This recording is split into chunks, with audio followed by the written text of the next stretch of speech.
हाँ, और एक्सप्लेन करना चाह रही है, बहुत अच्छी बात है, गुड। देखिए विवेक जो है ना, हम अपने पूरे जीवन को देख सकते हैं, और बहुत मैं पर्टिकुलर बोलूँ तो हम अपने आप को अपने से अलग करके देख सकते हैं। जितनी भी योनियां हैं वो बिल्कुल रोबोटिक हैं एकदम, उनके साथ जो हो रहा है वो उसको जी रही हैं, लिविंग है, बस अपने आप में साक्षी भाव उनमें नहीं है। जैसे मैं बहुत प्रैक्टिकल एग्जाम्पल दूँ, आप बॉम्बे जाएं, गाड़ी से जाएं, बढ़िया गाड़ी है आपकी, और उसमें एक मक्खी आपकी कॉलोनी से एंटर हो गई, और जब आप जू पे आपने गेट खोला तो वो जू पे मक्खी निकल गई। अब उसका जीवन वहीं से शुरू हो जाएगा, ठीक है। उसको कोई लेना देना नहीं है कि अरे मैं मर गई वहाँ जयपुर में बढ़िया कॉलोनी में थी या कहाँ जू, नहीं नहीं, कुछ नहीं, उसका एक रोबोटिक सिस्टम है। मनुष्य योनि में वो विवेक है कि हम अपने आप को देख सकते हैं कि हम क्यों आए। जैसे कई बार आप देखते हैं जीवन में, यदि आप आदर करें तो, एकांत में रहें तो, कई बार अंदर से एक बात आती है, करोड़पति की भी आती है, गरीब सबकी आती है कि यार ये क्या है, ये अड़ंगा है क्या, कौन है हम, आखिर कोई है, कोई शक्ति है यार, ये संसार बनाया किसने, सूरज ये आया कहाँ से, कौन है इसके पीछे, और मेरे को क्यों भेजा, मैं भी कौन, मैं हूँ कौन वास्तव में, जन्म मरने के बाद कहाँ जाते हैं। ये ऐसा एक जो कोई चीज़ लाइफ में कभी न कभी आएगी। ये अलग बात है कि आप व्हाट्सएप में उसको बहा दें, वो अलग बात है ना, बाकी अंदर से तो आएगी। ये विवेक है, ये बाकी में नहीं आता, हम में ही आता है ना। उसको हमने कैच कर लिया, आदर कर लिया तो बात आगे निकल जाएगी, और दबा दिया तो अलग बात है ना। अब हम अर्जुन विषाद योग लेते हैं। देखिए गीता की शुरुआत, विषाद का मतलब होता है दुख, गीता की शुरुआत विषाद से होती है। बड़ी आश्चर्य की बात है, ये आश्चर्य की बात नहीं है, ये मानव स्वभाव है। आप याद कीजिए, आपके जीवन में जब भी दुख आया हो, घोर दुख, छोटे मोटे दुख नहीं, बस नहीं मिली, आधा घंटा लेट हो गई, ये दुख नहीं है, जो हिला दे आपको, जो सोने नहीं दे आपको, जो तबाह कर दे आपको, तो ऐसे दुख में आपने देखा होगा कि आपकी ईश्वर से जो एक तांता है, जो जुड़ाव है, वो बड़ा भयंकर होता है, बड़ा अच्छा होता है। आपके मन बुद्धि इंद्रियों पे संयम बड़ा अच्छा होता है, वैराग्य जीवन में प्रकट होता है, अपने बारे में बोध उस दुख में ही होता है। यानी दुख बड़े से बड़े सत्संग, बड़े से बड़े शास्त्र से भी ज़्यादा इफेक्टिव है। और आप देख लें, किसी भी महापुरुष का जीवन देख लें आप, किसी भी महापुरुष का, यदि कोई कहता है कि महापुरुष हूँ मैं, कहता है, तो आप देख लेंगे उसके जीवन में जरूर दुख आए होंगे, और ऐसे ऐसे दुख आए होंगे कि हम उनके बारे में शायद कल्पना नहीं कर सकते। उन दुखों से होके जब वो गया होगा तो वो महापुरुष निकला होगा।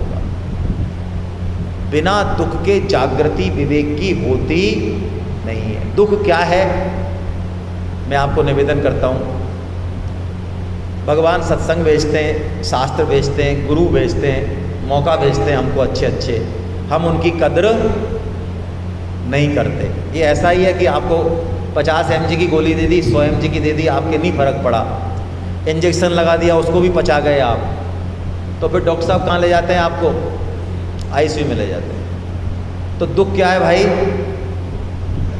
दुख ICU है।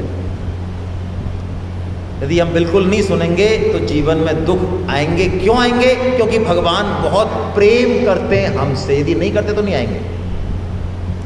जैसे कि मैं आपको बताऊं, आप सभी पूजनीय आचार्य हैं, कि आपको लड्डू देने हैं तो आपका बेटा खेल रहा है और 5 बच्चे और खेल रहे हैं, तो लड्डू आप सबको दे देंगे, कोई दिक्कत तो नहीं है ना। अच्छा, आपको कस के लगाना है झापड़, कस के कि छप जाए पूरा भारत माता का नक्शा, तो 5 बच्चे और अपना बेटा है, तो 6 के लगा देंगे हैं। सब सतर्क हैं इस मामले में, आजकल तो लोग कोर्ट में चले जाते हैं भाई। किसको लगाएंगे, जो अपना है उसको लगाएंगे बस। तो भगवान चूंकि हमसे बहुत प्रेम करते हैं, अद्भुत प्रेम करते हैं, इसलिए जब वो कृपा करते हैं तो क्या भेजते हैं जीवन में, दुख भेजते हैं। और दुख में जिसने इस कृपा को अनुभव कर लिया उसी का नाम है भक्त। भक्त गीता की परिभाषा बड़ी विलक्षण है। गीता कोई मंदिर में आरती करना, कोई अगरबत्ती जलाना नहीं सिखाएगी। लोग कहते हैं हम बहुत अच्छे आदमी हैं, हम धार्मिक हैं, हमें ज़रूरत नहीं है गीता की। गीता धार्मिक होना नहीं सिखाती भाई, बिल्कुल कोई कर्मकांड नहीं सिखाती गीता। गीता जीवन जीना सिखाएगी हमें, गीता मरना सिखाएगी हमें कि मरा कैसे जाता है, क्योंकि जो मर गया वो जीना सीख गया। तो दुख का मतलब है अर्जुन विषाद योग, लेकिन देखिए विषाद के साथ भी क्या लगा रखा है, योग लगा रखा है। योग का मतलब परमात्मा से जुड़ना जोड़। तो यदि हम दुख में इस कृपा को अनुभव कर लें जैसे कि अर्जुन करते हैं, दुख आता है अर्जुन को, विषाद आता है, लेकिन वो कृष्ण का साथ नहीं छोड़ते हैं, इसलिए उनका विषाद भी क्या बन जाता है, योग बन जाता है। दुख आएगा हमारे जीवन में, दुख आए, उनसे कोई ज़्यादा हमने सीखा तो सही, दुख सिखाते तो हैं, ये तो पक्की बात है। जीवन में दुख से जो आपने या हमारे जो बुजुर्गों ने, पेरेंट्स ने सीखा है, बात कर लो, वो बड़े से बड़ा IIM नहीं सिखा सकता। लिख के रख लो आप, IIM के 4 कॉलेज के टॉप प्रोफेसर वो नहीं सिखा सकते हमको जो हमारे जीवन का दुख हमको सिखा देगा। दुख वो ट्रेनर है। तो दुख, इसलिए गौतम बुद्ध ने पहला 4 आर्य सत्य दिए, उसमें पहला आर्य सत्य यही था कि जीवन में दुख है, एक्सेप्ट करें इसको। एक्सेप्ट नहीं करें, इसका सदुपयोग करें, क्योंकि दुख वो लिफ्ट है, सुख है सीढ़ी और दुख है लिफ्ट, ऐसे पहुंचाता है। तो जो चीज़ छूट नहीं रही है, जो संयम हो नहीं रहा है, जिन सुखों को हम छोड़ नहीं पा रहे हैं, अटक रहे हैं जिनमें, वो दुख ऐसे फेंकता है उठा के उनको कि पता नहीं चलता। लेकिन दुख का हम सदुपयोग करना सीख जाएं तो गीता की शुरुआत है दुख से। सह धूप घाम पानी पत्थर पांडव आए कुछ और निखर, सौभाग्य न सब दिन होता है, देखें आगे क्या होता है। पीसा जाता जब इक्षुदंड, झरती रस की धारा अखंड, जब फूल पिरोए जाते हैं हम उनको गले लगाते हैं।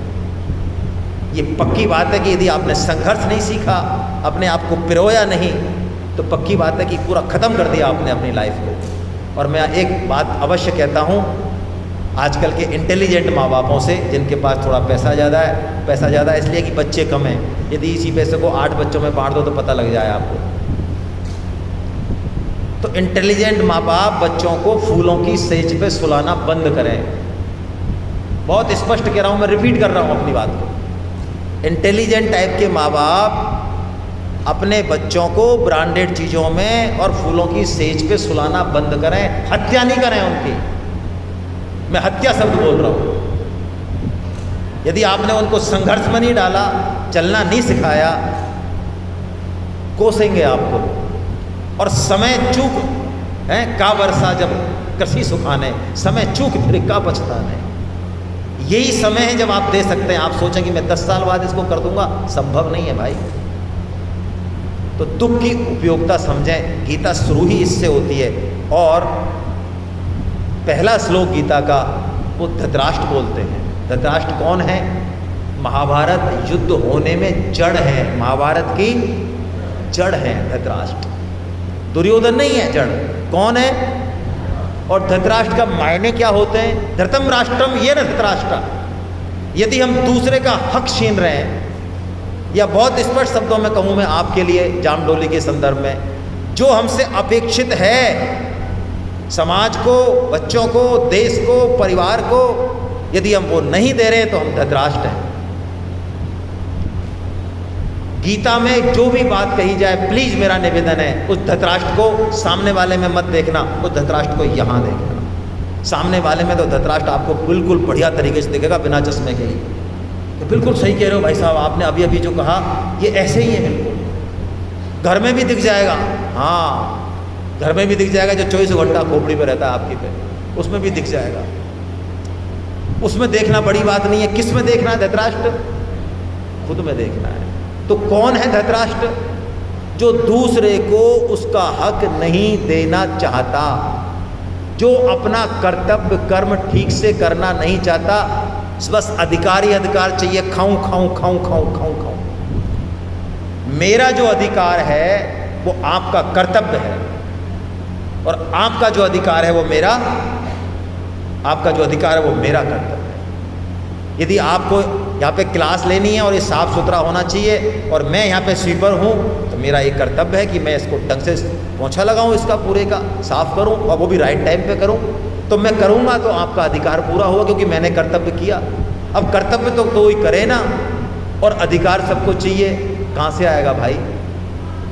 तो गीता की शुरुआत धृतराष्ट्र करते हैं पहली बात, और कहाँ से होती है? महाभारत युद्ध की शुरुआत।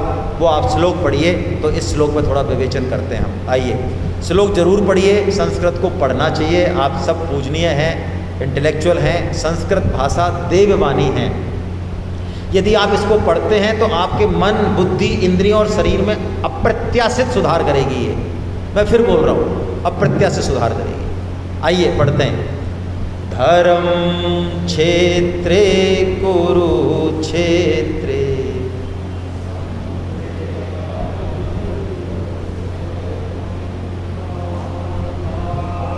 थोड़ा धीरे पढ़िए, धीरे, कोई सुन नहीं ले बाहर का आदमी, हमने पैसे दिए हैं यहाँ आने के लिए।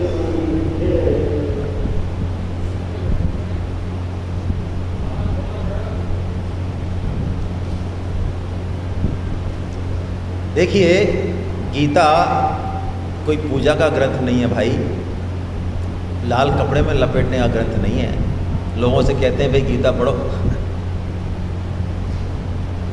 ऐसे देखेंगे आप ना, आप गोविंद जी में देखना, ऐसे ऐसे नाटक करते रहते हैं, ऐसे करते रहते हैं, और जाके दुकान पे वही 2 दूनी 4 और 4 दूनी 8।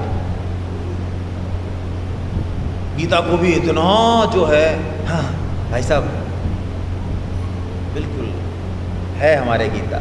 अच्छा है तो पढ़ा है कि पढ़ा है? पढ़ा है कि पढ़ा है? धर्म क्षेत्रे कुरुक्षेत्रे, कहाँ से शुरुआत है गीता की? ये कुरुक्षेत्र, ये जीवन एक कुरुक्षेत्र है।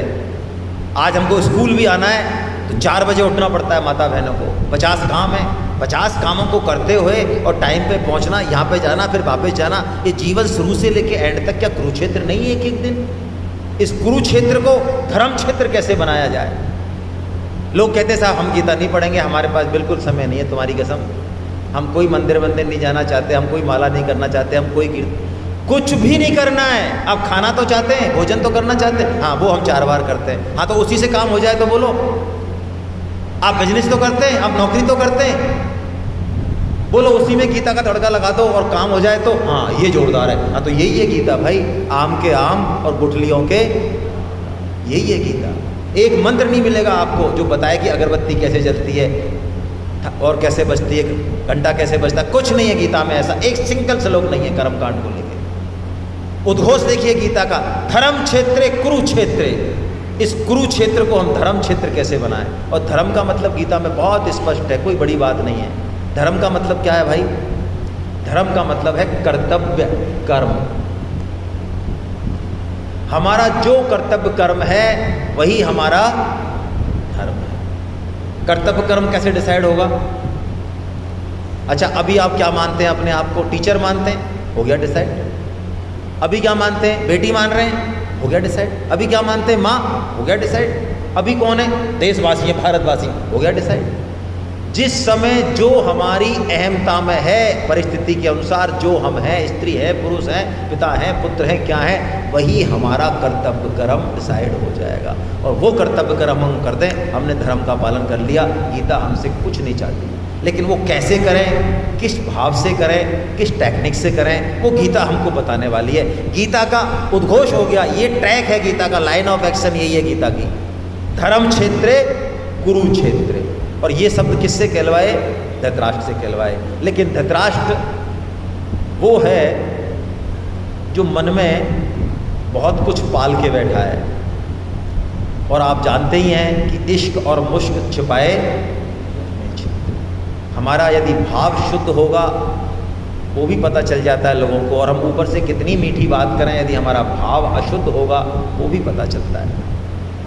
अरे माता बहनों को तो बल्कि भगवान ने इतनी पावर दी, 6 सेंस दिया, 6 सेंस। वो शकल देख के बता दे।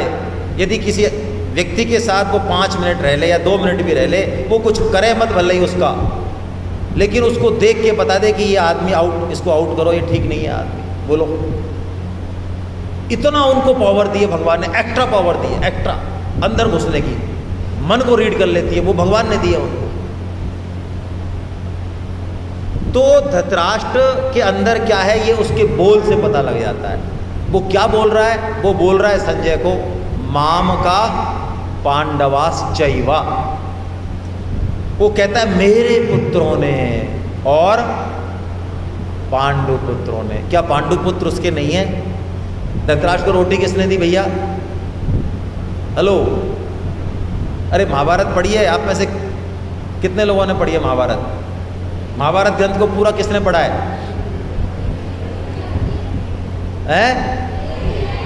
देखा ही नहीं है? अच्छा, सीरियल देखा है। हाँ, बढ़िया। क्या सीरियल को तो कर लो प्रणाम, बढ़िया है। सीरियल बनाने वाले वो बॉम्बे से आते हैं ना, समस्या ये है। देख लो, बढ़िया है। तो महाभारत में, महाभारत युद्ध खत्म होने के बाद उनकी जो सेवा की है वो आप पढ़ें पांडवों ने। और उससे पहले भी लोग कहते हैं युधिष्ठिर ने जुआ क्यों खेला? पढ़ते तो कुछ है नहीं, मूर्ख था क्या? जब द्रौपदी को हार चुका था फिर भी जुए में पहुंच गया। मैं होता तो नहीं पहुंचता। अच्छा हाँ, तुम होते तो नहीं पहुंचते। क्या बात है। अच्छा, बंटवारे होते हैं आपके घरों में? हेलो, होते हैं। किससे होते हैं बंटवारा? किससे होता है? भाई से होता है या पाकिस्तानी से होता है? भाई से होता है। तो इतनी लंबी लंबी कहानियाँ आती हैं बंटवारे के बाद, और कितनी मेमोरी कम हो, 40 साल तक भी वो कहानियाँ ऐसी रटी रहती हैं। भाई साहब बहुत बुरा हुआ हमारे साथ। अब जैसी भगवान की मर्जी, कुछ दिया नहीं हमको, योग्य तो हम बहुत थे, कुछ इनको भी कुछ नहीं है, उनको भी कुछ नहीं, पता नहीं कहाँ चला गया सारा। अरे वो है पांडव जो पूरी पृथ्वी का राज्य ऐसे छोड़ देते हैं। हम सुन तो लेते हैं, पढ़ तो लेते हैं, कुछ छोड़ सकते हैं हम। अपने भाई के साथ ही बंटवारा हुआ, वो हमें सहन नहीं होता।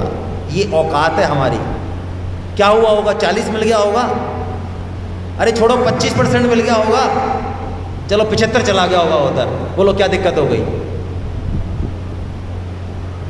लेकिन नहीं, वो युधिष्ठिर, उन्होंने धृतराष्ट्र की आज्ञा के कारण दोबारा जुआ खोला, क्योंकि उनका ये प्रण था कि यदि धृतराष्ट्र ने कुछ कह दिया अवहेलना नहीं होगी। इतना आज्ञाकारी, उसको भी धृतराष्ट्र भेद कर रहे हैं। दुर्योधन को तो क्या कह रहे हैं? अपना। और पांडवों को क्या कह रहे हैं? पांडवाश्चैव। तो चूंकि अब नंबर हमारा है कि इस धृतराष्ट्र को हम भी देखें। बोलो, भतीजा आ जाए और अपना बेटा आ जाए। भतीजा तो चलो और क्लोज बात हो गया, और थोड़ा दूर चलो। अरे दूर तो आजकल पता ही नहीं, आजकल तो बहुत छोटे छोटे दिल, छोटी छोटी बातें, छोटे छोटे परिवार, है ना। हाँ, वो मूर्ख लोग खत्म हो गए अब,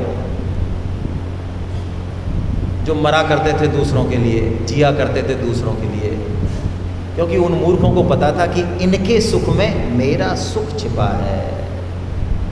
हम समझदारों को पता है कि हमारा सुख हमारे ही पास है, तो भोगो। ये धृतराष्ट्र वृत्ति है जो हमारे अंदर कूट कूट के भरी है। हम भेदभाव करे बिना चूकते नहीं हैं।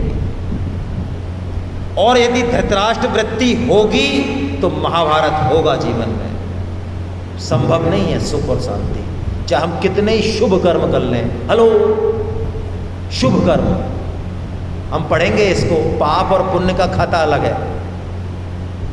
हम चूंकि पाप करके और पुण्य से उसको ढकना चाहते, संभव नहीं है। यदि आपने किसी के 5 जूते मार दिए, थप्पड़ मार दिया, तो उसको आप खारिज नहीं कर सकते कि मेरे से 50 रुपये ले ले, खारिज कर दे, नहीं, अलग है। तो धृतराष्ट्र की वृत्ति है धर्म क्षेत्रे कुरुक्षेत्रे, ये गीता का उद्घोष है। और माम का, ये माम का जो वृत्ति है, मेरा मेरा मेरा, वास्तव में मेरा कुछ नहीं है, हम सबको मिला है ना।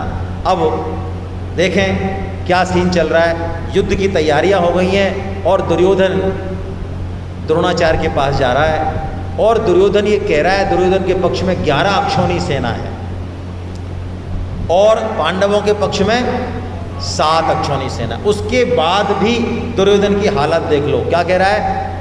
वो कह रहा है मेरी सेना मुझे जीतने में सक्षम नहीं लग रही ज़्यादा। बोलो, देखो, जड़ को यदि छोड़ा हमने, मैं अपनी बात को रिपीट कर रहा हूँ, जड़ को छोड़ दिया, जड़ को, और कितना ही संसार का सामान इकट्ठा कर लें, मंत्री जी और संतरी जी और धन और पोस्ट और रिश्तेदार और नाते, लेकिन मूल को छोड़ दिया ना भाई।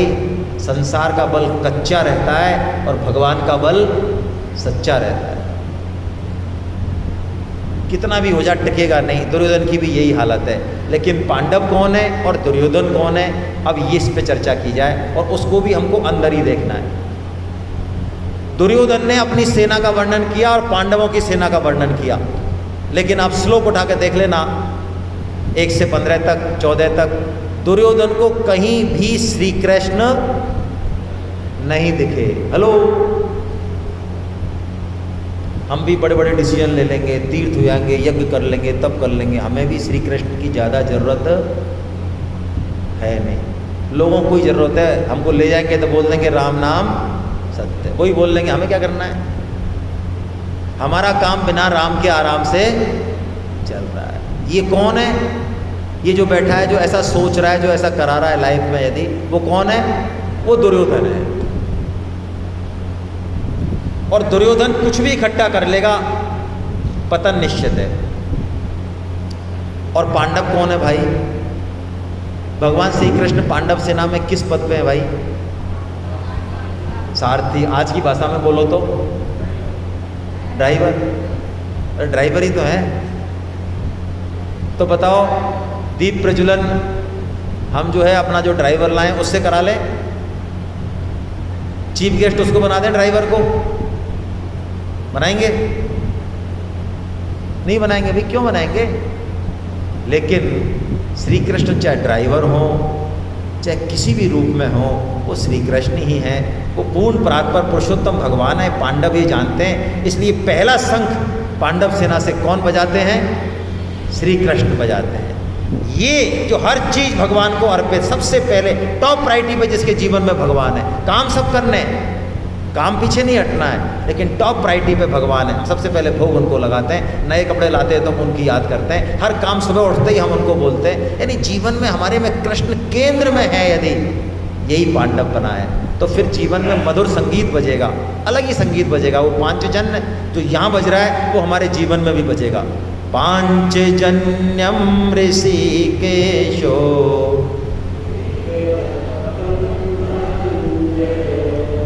पौंड्रम दद्मो महाशंखम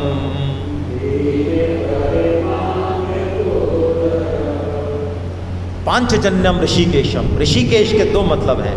ऋषि का मतलब होता है इंद्रियां, यानी जो इंद्रियों के वास्तविक स्वामी हैं। कौन? भगवान श्री कृष्ण। हम नहीं हैं, वास्तविक स्वामी वही हैं। इसका मतलब क्या है कि हमारी 5 इंद्रियां हैं। इन 5 इंद्रियों को भगवान में लगा दो भाई।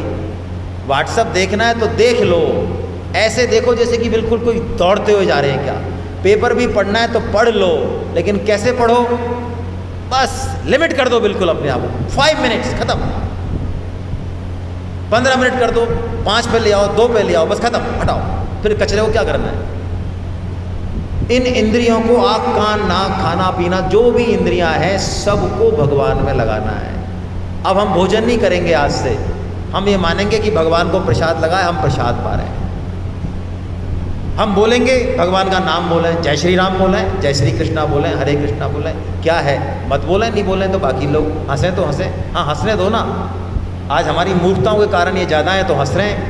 जब हम संभलेंगे और जब बहुमत हमारा होगा तो फिर बात क्या है? कौन सा बहुमत? ये हिंदू वाला बहुमत नहीं, वैष्णव धर्म का, धार्मिक होना, आध्यात्मिक होना, इसका होना। तो पांचजन्यम ऋषिकेशो, ऐसा सबसे पहला शंख भगवान ने बजाया। और भगवान ने शंख ही नहीं बजाया, भगवान अब कृपा की बारिश कर रहे हैं। क्यों? अर्जुन तो युद्ध करना चाह रहे हैं, लेकिन भगवान को पता है कि इसके अंदर ममता घुसी हुई है, जो अभी बिल्कुल छुपी हुई है। जैसे कि फोड़े में मवाद होती है ना अंदर, तो डॉक्टर क्या करता है? उस फोड़े में चीरा नहीं लगाता, नहीं लगाता, पहले गोली देता है उसको पकाने की। तो जब गोली देता है तो वो मवाद पकती है, जब पक जाती है तब चीरा लगाएगा। यही डॉक्टर श्री कृष्ण करेंगे यहाँ। पहले तो उन्होंने क्या किया, अर्जुन जो इतना उतावला है युद्ध को, और उतावला ही नहीं है, गाजर मूली की तरह काट दे अर्जुन, महारथी है, मजाक नहीं है अर्जुन। अब महाभारत पढ़ें तो लिखा है महाभारत में कि अर्जुन जब गांडीव पे प्रत्यंचा खींचता था ना, जो टंकार उठती थी, तो आधी सेना तो ऐसे भाग जाती थी, ऐसा है गांडी, वो महारथी है अर्जुन, मजाक नहीं है, केंद्र है पूरे युद्ध का। उसको, उस शेर को जो दहाड़ रहा है, उसको भगवान श्री कृष्ण कहाँ खड़ा कर देते हैं? भीष्म और द्रोण के सामने। तो जो ममता कहीं गहरे में छिपी है, वो एकदम से जो दहाड़ रहा है शेर की तरह, वो बिल्ली की तरह मिमिया रहा है। देखो आप, हैं? भीष्म द्रोण प्रमुखतः सर्वेषां च महीक्षिताम् उवाच पार्थ पश्येताम् समवेतान कुरु। भगवान 5 शब्द बोलते हैं बस ये, उवाच पार्थ पश्येतान समवेतान कुरु, 5 शब्द खत्म। और ये भी अप्रत्यक्ष बोलते हैं, संजय बोल रहा है, भगवान नहीं बोल रहे हैं। बोले तो भगवान नहीं है, संजय के थ्रू बोला है। भगवान की कृपा कैसी होती है कि 5 शब्द अर्जुन में पूरा हलन चलन मचा देंगे। वो अर्जुन अब उसमें सीवियर डिप्रेशन हो जाएगा, जो दहाड़ रहा था शेर की तरह, उसमें सीवियर डिप्रेशन आ जाता है अर्जुन में। यहाँ 8 लक्षण बताएं किसके? सीवियर डिप्रेशन के। डिप्रेशन नहीं, सीवियर डिप्रेशन है। और आपको आश्चर्य होगा हमारी भारतीय संस्कृति पे, हमारे ग्रंथों पे, कि डॉक्टर शिव गौतम का नाम तो सुना होगा। हाँ, इनका नाम ज़्यादा सुना है। क्यों, गए होगा कभी?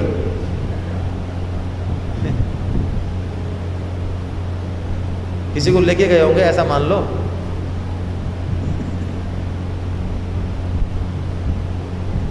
पहले मजाक चलता था, अब तो यहाँ भी बड़े बड़े हॉस्पिटल खोल के पागल होंगे। पहले हमारे टाइम पे, स्कूल टाइम में, आगरा गए होगे भाई साहब?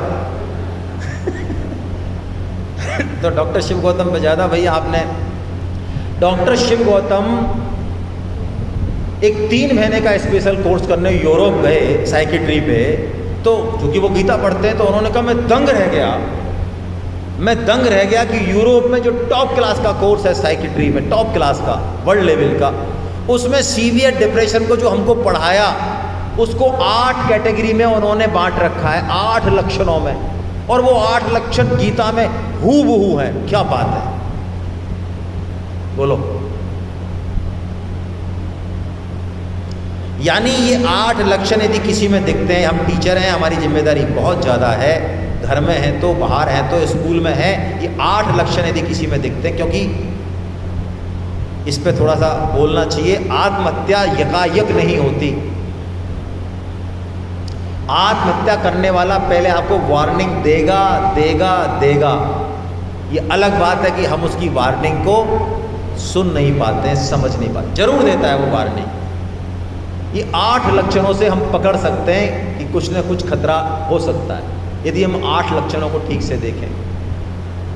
इसमें सीवियर डिप्रेशन, आत्महत्या करने वाले में 8 लक्षण घटते हैं, बड़े अच्छे से घटते हैं। इसमें सबसे गहरा लक्षण जो है वो अलूफ हो जाता है, अपना कर्तव्य क्रम छोड़ देता है, एकांत में रहेगा, किसी से बात नहीं करेगा। जैसे अर्जुन ने लक्षण तो बताए, पसीने आ रहे हैं, रोंगटे खड़े हो रहे हैं, फलाना। फिर अर्जुन ने गांडीव उठा के रख दिया कि मुझे कुछ नहीं करना, मेरी ड्यूटी नहीं करनी, मुझे कुछ सुनना नहीं, मैं कोई डिसीजन नहीं लेना चाहता, मेरे को कुछ नहीं पता। ऐसे करके अर्जुन जो है युद्ध भूमि से हटके और रथ में